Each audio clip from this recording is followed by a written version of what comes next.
বাঁকুড়া সোনামুখীতে দেদার গাছ কাটা হচ্ছে এবং সেই গাছ কেটে পাচার করে দেওয়া হচ্ছে, কিন্তু কোনো নজরদারি নেই। এভাবে গাছ কেটে পাচার করে দেওয়া যায়, কেউ কিচ্ছু বলার নেই। প্রশাসন কোথায়? প্রিয়ব্রত রয়েছে আমার সঙ্গে, দেবব্রত রয়েছে আমার সঙ্গে ফোনে। দেবব্রত, কিভাবে সম্ভব বন দপ্তর বা প্রশাসন কেউ কিচ্ছু জানতে পারছে না? একদমই দেখো, বন দপ্তর ও প্রশাসনের কার্যত চোখে বুড়ো আঙ্গুল দেখিয়ে কিন্তু এই ধরনের কাজ চলছে দিনে দুপুরে। অসাধু ব্যক্তিরা প্রতিদিন একের পর এক গাছ কেটে সাফ করে দিচ্ছে। কারণ দামোদরের তীরেই এই যে ফরেস্ট এলাকা রয়েছে, জঙ্গল এলাকা রয়েছে, সোনামুখী ব্লকের রাধামোহনপুর গ্রাম পঞ্চায়েতের বেলোয়া ফরেস্ট। এখানেই গাছ রয়েছে, বহুমূল্যের সেই গাছগুলি রয়েছে। দিনে দুপুরে রাতের অন্ধকারে সব সময় গাছ চুরি চলছে, নজরদারির একেবারেই অভাব রয়েছে। বিষয় নিয়ে আমরা কথা বলেছিলাম, সকলেই স্বীকার করে নিয়েছে নজরদারির অভাবের কথা। স্থানীয় পঞ্চায়েত সমিতি থেকে ফরেস্ট তারা অবশ্যই আশ্বাস দিয়েছে যে বিষয়টি নজরে দেওয়া হবে। কে বা কারা এই ধরনের ঘটনা ঘটাচ্ছে বিষয়টি তদন্ত করে দেখা হবে।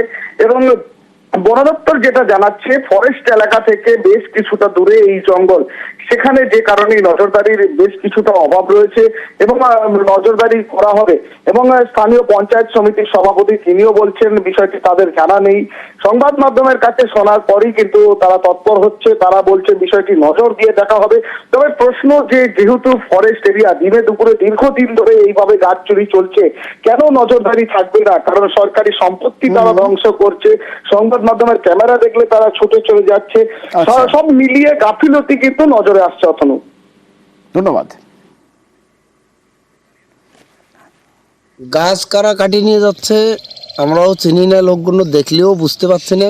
রাতেও কাটে, দিনের বেলাও কাটছে। দিনের কাটাটা নিয়ে আমাদেরও খারাপ লাগে। একটা গাছ দেশের একটা সম্পদ, এইভাবে জ্যান্ত গাছগুলো কাটি নিয়ে চলে যাচ্ছে, ভালো লাগে না।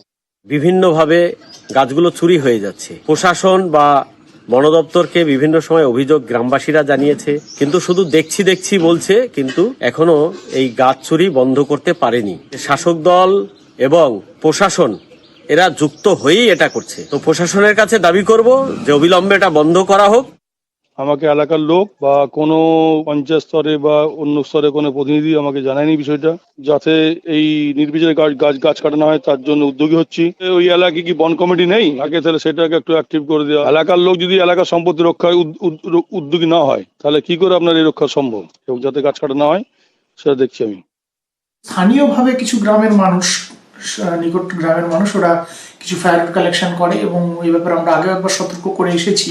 এই ব্যাপারে তাদেরকে সতর্ক করা হয়েছে এবং ফার্দার যাতে বলা হয়েছে যে এই ব্যাপারে যদি তারা আমাদের কথা না শোনে, তাহলে আমরা বন আইন প্রদত্ত ব্যাপারে যেটুকু যা আছে বন আইন মারফত আমরা এরপর নেক্সট স্টেপ নেব।